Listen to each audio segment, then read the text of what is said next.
ओम शांति। 14 दिसंबर 2022। बाबा के महावाक्य। मीठे बच्चे, तुम्हें ज्ञान का तीसरा नेत्र मिला है। तुम त्रिकालदर्शी बने हो, लेकिन यह अलंकार अभी तुम्हें नहीं दे सकते क्योंकि तुम पुरुषार्थी हो। प्रश्न। गृहस्थ में रहते कर्म अवश्य करना है, लेकिन किस एक बात की संभाल जरूर रखनी है। उत्तर। कर्म करते, व्यवहार में आते अन्न की बहुत परहेज रखनी है। पतितों के हाथ का नहीं खाना है। अपने को बचाते रहना है। कर्म सन्यासी नहीं बनना है, लेकिन परहेज जरूर रखनी है। तुम कर्म योगी हो, कर्म करते बाप की याद में रहो तो विकर्म विनाश होंगे। ओम शांति। बाप बच्चों को बैठ समझाते हैं। जब कोई गीता आदि सुनाते हैं तो कहते हैं यदा यदा ही। जब जब धर्म की ग्लानि, अधर्म की वृद्धि होती है, तब भगवान आते हैं। बरोबर धर्म की ग्लानि होती है। ग्लानि माना निंदा। तो भारत में धर्म की ग्लानि और अधर्म की वृद्धि हो जाती है। मैं आता ही तब हूं जब यह हालत होती है। बहुत दुख है। मौत सामने खड़ा है। विनाश के लिए मुसल भी तैयार हैं। अभी तुम बच्चे जानते हो, बाबा आया हुआ है आदि सनातन धर्म की स्थापना करने। ब्रह्मा द्वारा स्थापना, शंकर द्वारा विनाश, विष्णु द्वारा पालना, बरोबर यह तीनों कर्तव्य अभी चल रहे हैं। अभी तुम ब्राह्मण हो और जानते हो, अभी हम ब्राह्मण से फिर देवता बन रहे हैं। अभी शिव बाबा के पोत्रे हैं। शिव बाबा का एक बच्चा, एक से फिर तुम कितने बच्चे बनते जाते हो। पतितों को पावन बनाने की सेवा तुम कर रहे हो। यह है बेहद के यज्ञ। यज्ञ में सारी पुरानी दुनिया स्वाहा हुई थी। इस यज्ञ के बाद फिर कोई यज्ञ होगा ही नहीं। सतयुग त्रेता में कोई यज्ञ रचते ही नहीं। यज्ञ रचते ही हैं विघ्नों को हटाने के लिए। यह तो बहुत भारी विघ्न है, तो इसके लिए बड़ा यज्ञ चाहिए। यह है बेहद का यज्ञ। इसमें पुरानी दुनिया की सामग्री जो भी है, सब स्वाहा होनी है। रुद्र अथवा शिव बाबा एक ही है। जैसे शिव का रूप है, वैसे रुद्र का भी रूप है। श्री कृष्ण तो साकारी है। इसका सच्चा सच्चा नाम ही है शिव ज्ञान यज्ञ। शिव बाबा कहते हैं, रुद्र बाबा नहीं कहते हैं। भोला भंडारी शिव बाबा को कहते हैं। यह है शिव बाबा का यज्ञ। उनसे हमें सृष्टि के आदि मध्य अंत की नॉलेज मिल रही है। तुम जानते हो, हमको ज्ञान का तीसरा नेत्र मिला है। देवताओं को तीसरा नेत्र दिखाते हैं ना, परंतु यह है ज्ञान का तीसरा नेत्र जो तुम ब्राह्मणों को मिलता है, जिससे तुम देवता बनते हो। वहां तीसरे नेत्र की दरकार नहीं है, परंतु तुमको तो दिखा नहीं सकते क्योंकि तुम पुरुषार्थी हो। चलते चलते भाग जाते हो, इसलिए जो फाइनल रिजल्ट वाले हैं उनको यह अलंकार दिए हैं। नहीं तो देवताओं के पास थोड़े ही शंख चक्र आदि हैं। यह सृष्टि चक्र के आदि मध्य अंत की नॉलेज तुमको सुना रहे हैं। उन्होंने फिर शास्त्रों में लिख दिया है कि स्वदर्शन चक्र से फलाने को मारा, यह किया। बाप कहते हैं, मैं तो पतितों को पावन बनाने आता हूं। इसमें हिंसा की तो बात ही नहीं है। देवताओं का है ही अहिंसा परमो धर्म।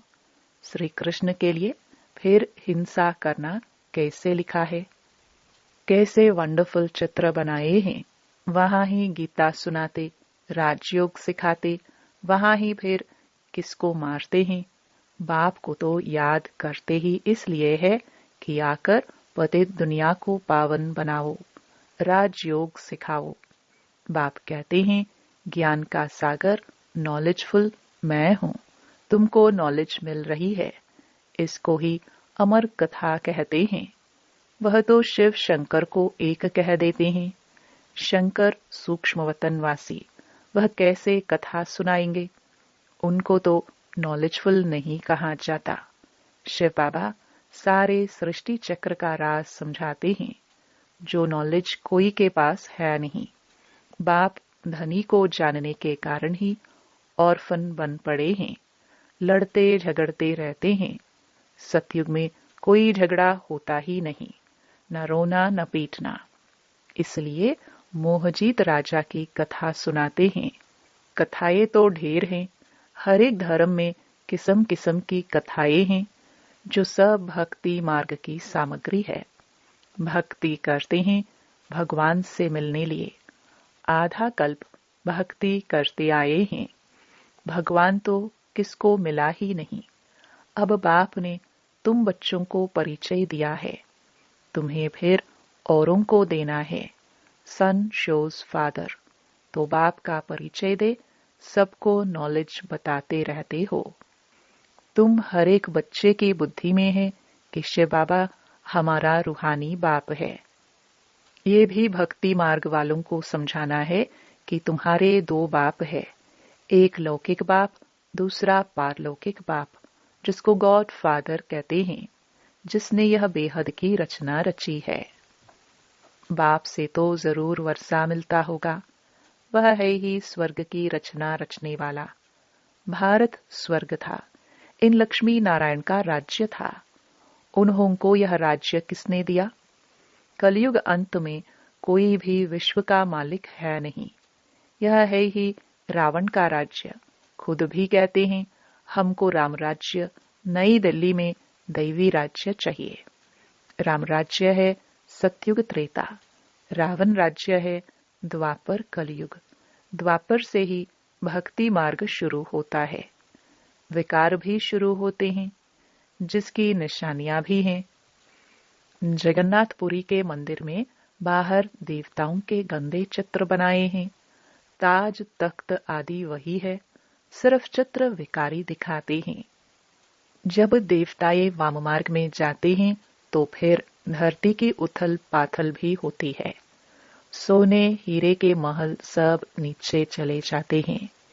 पूजा के लिए कितना भारी मंदिर बनाया है भक्ति मार्ग में, आपे ही पूज्य आपे ही पुजारी। बाप समझाते हैं मैं तो पुजारी नहीं बनता हूं, अगर मैं बनूं तो मुझे फिर पूज्य कौन बनाएगा? मैं न पतित बनता हूं न बनाता हूं, पतित तुमको रावण बनाते हैं, जिसको जलाते आते हैं। इस समय पापात्माओं की दुनिया है, गाते भी हैं पतित पावन आओ, फिर कह देते पतित पावन सीताराम। झट त्रेता वाले राम की याद आ जाती है। अब वह तो पतित पावन नहीं है। बाप यह सब बातें समझाते हैं। तुम सब सीताएं हो, द्रौपदिया हो, एक की बात नहीं है।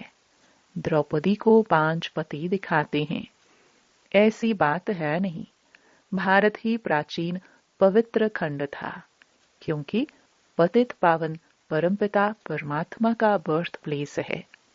उसने यहाँ आकर पतित नरकवासियों का उद्धार किया है।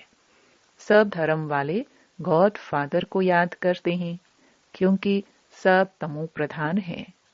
इब्राहिम, बौद्धि आदि सब इस समय हाजिर हैं।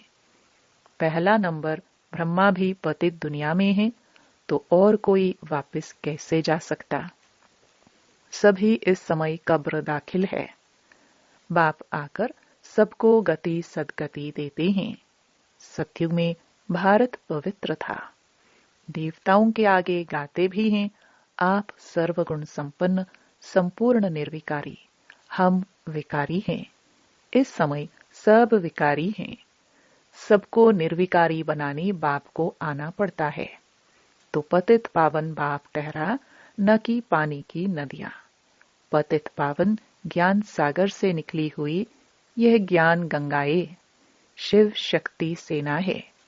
शिव से ज्ञान का कलश मिलता है।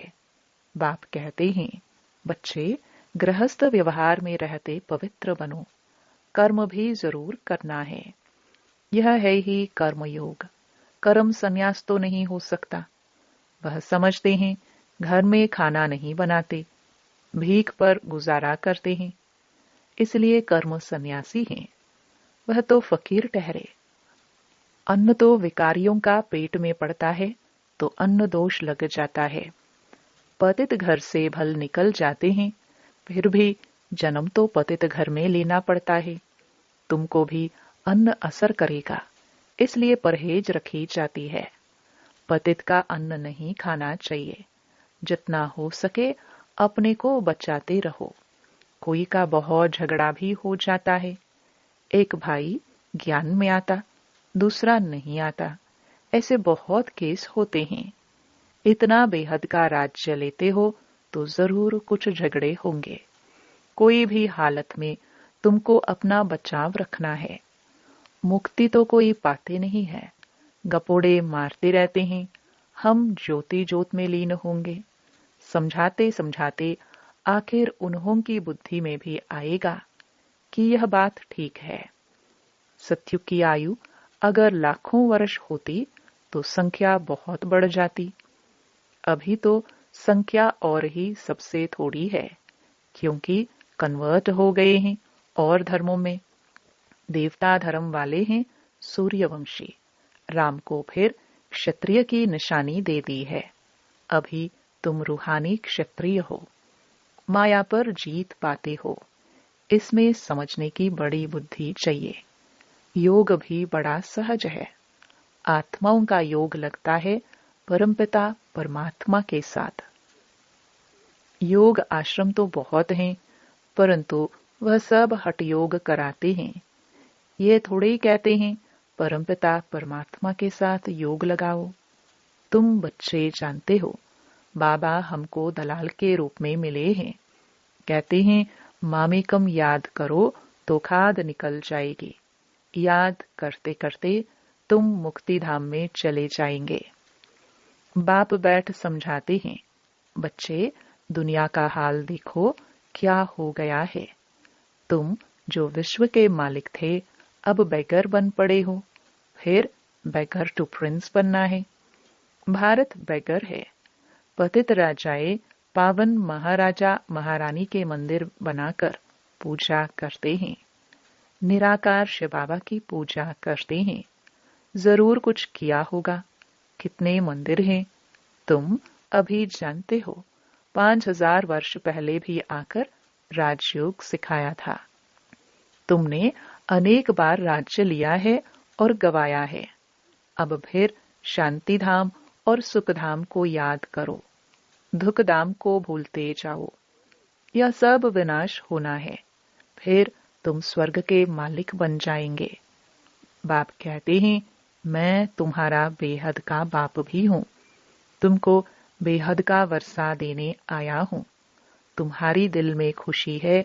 हम अपनी राजधानी श्रीमत पर स्थापन कर रहे हैं, परंतु है सारा गुप्त। रावण पर जीत पानी है। गाया भी जाता है माया जीते जगत जीत।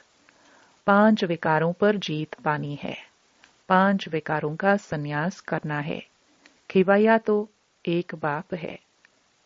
सबकी सद्गति करने वाले सतगुरु बिगर घोर अंधियारा है। भारत में गुरु तो बहुत हैं। हर एक स्त्री का पति भी गुरु है। फिर इतनी दुर्गति क्यों हुई है? कह देते हैं सब ईश्वर के रूप है। हम ईश्वर हैं, फिर योग किससे लगाए? फिर तो भक्ति ही बंद हो जाए। फिर हे भगवान कह किसको बुलाते हैं? साधना किसकी करते हैं? खुद ईश्वर थोड़े कभी बीमार पड़ता है, परंतु कोई पूछने वाला नहीं है। डरते रहते हैं श्राप न मिल जाए। वास्तव में श्राप देने वाला है रावण। बाप तो वर्षा देते हैं। रावण दुश्मन है, इसलिए जलाते रहते हैं। लक्ष्मी नारायण के चित्र को कब जलाते हैं क्या? बिल्कुल नहीं। रावण क्या चीज है, अभी तुमको मालूम पड़ा है। सतयुग में पावन प्रवृत्ति में सुख था, अभी पतित प्रवृत्ति में दुख है। अभी इसका विनाश होना है। तुम देखेंगे अर्थक्वेक आदि होती रहेगी। बाबा भी कहाँ तक बैठ शिक्षा देंगे। लिमिट होगी ना। राजाई स्थापन होगी और विनाश होगा। अंत में तुम बहुत मजे देखेंगे, शुरुआत से भी जास्ती। वह तो पाकिस्तान था, अभी तो विनाश का समय है। तुमको बाबा बहुत कुछ दिखाएंगे। फिर जो अच्छी रीति नहीं पढ़े हुए होंगे वह अंदर फतकते रहेंगे। क्या कर सकते हैं? अभी जितना पुरुषार्थ करना है कर लो। बाल बच्चों को तो संभालना ही है, कायर नहीं बनना है। कदम कदम श्रीमत पर चलना है। बाप को याद करते रहना है। बस इसमें ही मेहनत है। पापों का बोझा सिर से कैसे उतरे, उसके लिए है सहज योग। यह है ज्ञान बल, योग बल, जिससे माया पर विजय पाकर विश्व के मालिक बनते हो। अच्छा, मीठे मीठे सिखिलदे बच्चों प्रति माता पिता बाप दादा का याद प्यार और गुड मॉर्निंग। रूहानी बाप की रूहानी बच्चों को नमस्ते। धारणा के लिए मुख्य सार। पहला, श्रीमत पर ज्ञान और योग से माया पर विजय पानी है। विनाश के पहले अपने विकर्मों को विनाश करना है। दूसरा, बेहद का राज्य लेने के लिए हर बात में अपना बचाव करते रहना है। अन्न दोष से बहुत संभाल करनी है। वरदान, संगम युग के महत्व को जान स्नेह की अनुभूतियों में समाने वाले संपूर्ण ज्ञानी योगी भव। संगम युग परमात्म स्नेह का युग है। इस युग के महत्व को जानकर स्नेह की अनुभूतियों में समा जाओ। स्नेह का सागर स्नेह के हीरे मोतियों की थालियां भरकर दे रहे हैं, तो अपने को सदा भरपूर करो। थोड़े से अनुभव में खुश नहीं हो जाओ, संपन्न बनो। ये परमात्म प्यार के हीरे मोती अनमोल है। इससे सदा सजे सजाए रहो, क्योंकि यह स्नेह ही योग है और स्नेह में समाना ही संपूर्ण ज्ञान है। ऐसे रूहानी स्नेह का सदा अनुभव करने वाले ही संपूर्ण ज्ञानी योगी हैं। स्लोगन, जो व्यर्थ की फीलिंग से परे रहता है वही मायाजीत बनता है। ओम शांति।